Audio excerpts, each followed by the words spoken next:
Welcome to my review for Friday the 13th Part 3. In this one, Jason is wounded and on the run, but not for long.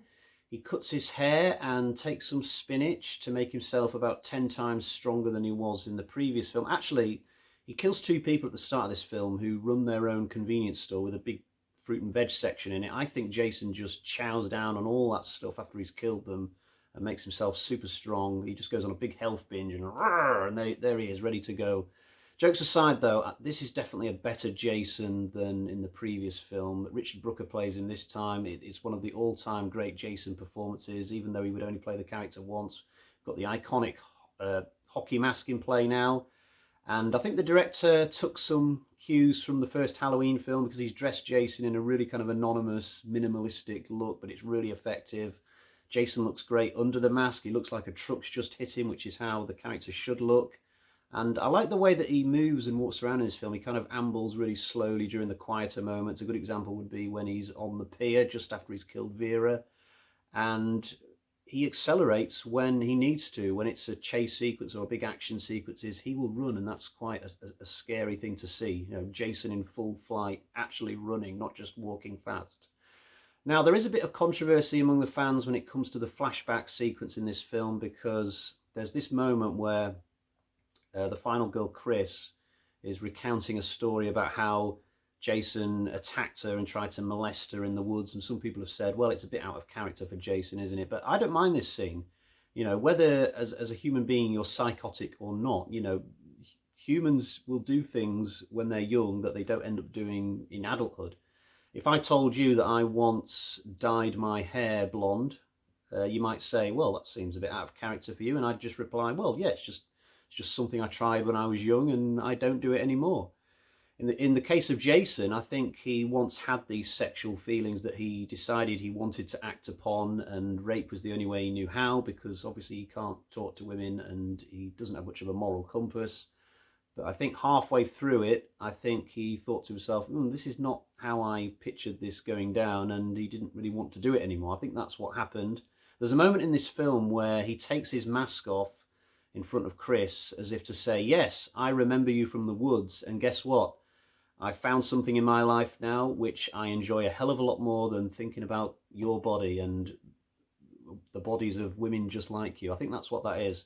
So I don't mind the whole flashback scene. I think it gives us a little bit more about Jason's past, while at the same time not demystifying him too much or giving away too much of all that mystery which was set up in the first two films. I like the characters in Friday 3. Chris is a pretty good final girl. If I was going to compare her to the girls from the first two films, I think she's better than Alice, but not as good as Ginny. That would be my analysis. But certainly my favourite character in this film overall is Debbie, probably for no other good reason than she's really hot and she's got a very sexy voice, in my opinion. She just floats my boat, floats my canoe, would be a better way to phrase it in this film. Oh, she reads Fangoria. Actually, I've changed my mind. That's the reason why I really like her, because we're both sort of into horror. You know, I could easily picture myself having some really good chats with Debbie about the life and times of Tom Savini, I think.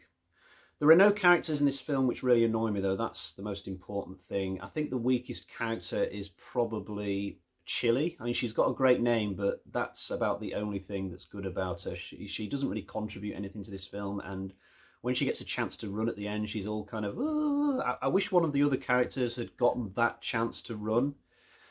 And I think Chris's boyfriend as well, I forget his name, he's a little bit on the annoying side. Okay, so there's a couple of slightly weak characters, but most of them I think are pretty good. I like how diplomatic Vera is around Shelley. I think if this was one of the later Friday movies, she would have been really mean to him and taken the piss out of him, so that was good to see.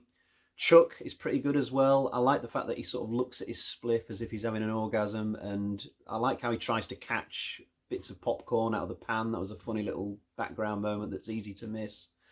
And Shelley himself, I think, is a really funny, cool character. I know this is something else which polarizes fans, but I think he gets some funny moments at the convenience store. And I love the fact that he takes this wetsuit on this trip to Higgins Haven and then only uses it in this tiny little pond. Just very, very funny.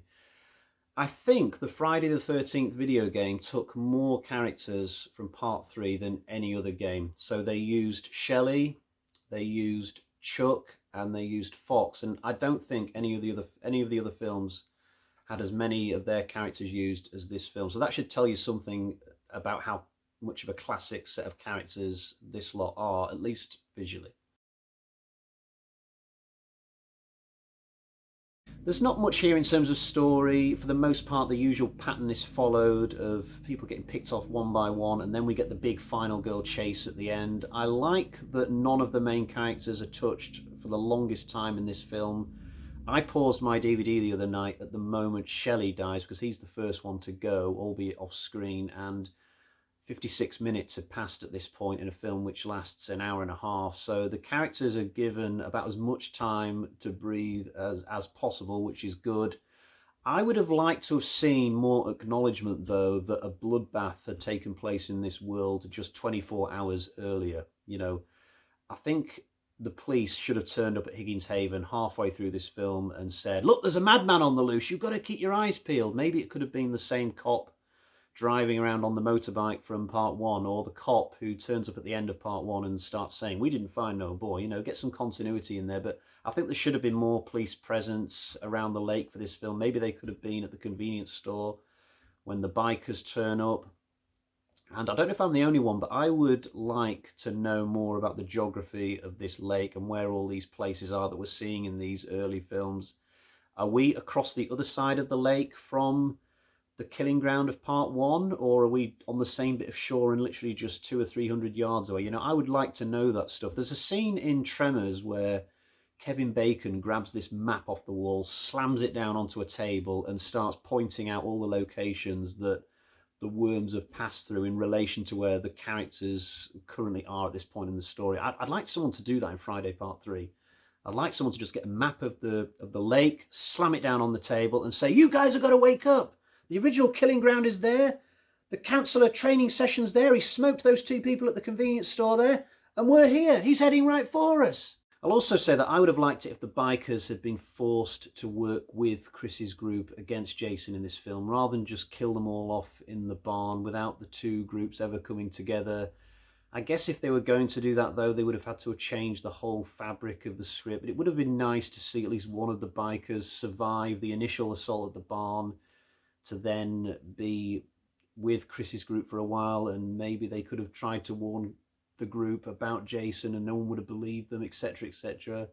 I don't have any major negatives about this film, just one or two little nitpicks here and there. So I don't like the new Crazy Ralph. It's as if they started filming this and thought to themselves, hang on, we killed Crazy Ralph in the last film, we can't use him again, we'll have to just throw another random middle-aged drunkard in there. But it didn't quite work for me. I would have had a normal person bump into the group at this point in the story and warn them about the bloodbath which has gone on. And then for the rest of the film, Chris's group could have been at least a little bit guarded about the possibility of danger. But as it is, they don't believe the new Crazy Ralph's ramblings. And so this enables them to just go off into their own little bubble for the rest of the film as if part two never happened. There's also a weird bit of unrealistic dialogue when Vera and Shelley come back from the convenience store. Rick asks them quite reasonably, what happened to my damn windshield? And Shelley just kind of laughs it off and goes inside the house, and Rick just lets it go. Now, this would never happen in real life. I mean, if Shelley had tried to pull that, not explain himself, Rick would have had him up against a wall. So that's a really kind of unpolished moment in the dialogue. And my final mini complaint, 'cause it's not a major complaint, just a little mini one, is when Chris and Jason are having their big chase at the end. Now, this is a great chase, don't get me wrong, but there's one moment where Chris comes out of one of the houses and, well, not one of the houses, there's only one house, isn't there? Well, she comes out of the house and instead of just run, she hides behind a doorway and hits Jason as he comes out of the doorway. And I'm just thinking to myself, don't do that. You're not going to kill him. He's way too strong. Just run. And they made this exact same mistake, if you can call it that, with the Ginny chase in part two. That was a great chase as well, with one tiny flaw in the middle of it, which I mentioned in my review for part two, where Ginny hides behind a tree and then kicks Jason in the balls instead of just running. So they do the exact same annoying thing bang in the middle of both of those chases. But I must reiterate, they're still great chases. I still really enjoy them. I'm going to finish off with a few more final positives, though, and I'm going to mention Higgins Haven as a location in this film because I think it's really well designed. I like the spiral staircase in the main house. The barn's really good as well with its dual layers, and Jason seems to use it as his base of operations throughout the film. All his attacks seem to stem from the barn somehow. I've also got to mention the music. There's a really cool disco-y, spooky theme that plays at the start and at the end, and hearing that just puts me in the mood for the film every single time I watch it. And for my final positive, in what feels like has been a really long list throughout this review, I love the way that Jason is shown on the camera in this film, just in the background or just off to the side of the frame. We see him sort of beyond a washing line at one point. We see him stick his head out of a barn at another moment. There are lots of little parts of the film where you just get a little fleeting glimpse of the killer. And I like this in slasher films. It was done brilliantly in the original Halloween, and it's done really well here. I don't know if there's a name for this technique. Probably there isn't, but it's done better in part 3 of this series than I think in any other Friday the 13th film. And I think that's a good positive to end on, really, as we get to the Bag of Terror. So let's do that now and find out what sort of score we have for Friday the 13th part 3. Oh, there's a lot in here today. We've got 1, 2, 3, 4. But is there anything else? There is. We've got 4.5 bloody axes out of 5 for the third Friday the 13th film, and that makes 3 films in a row now where I've given 4.5. This series starts off great. I love the first few films in the Friday the 13th franchise. In my head, I sort of thought that this was going to be just a 4 out of 5 movie compared to the 4.5 that I gave part 1 and part 2, but when I rewatched it the other night, it just seems so much better than I remember, definitely on a par with the first 2 movies. And so gradually I realised as I was, formulating my plan for doing the review that no, it was going to be a 4.5 affair again. And we've got Friday the 13th, the final chapter, coming up next, which is regarded as an absolute classic in terms of Jason Voorhees. So let's see how we get on with that one. But until next time, cheerio, bye-bye.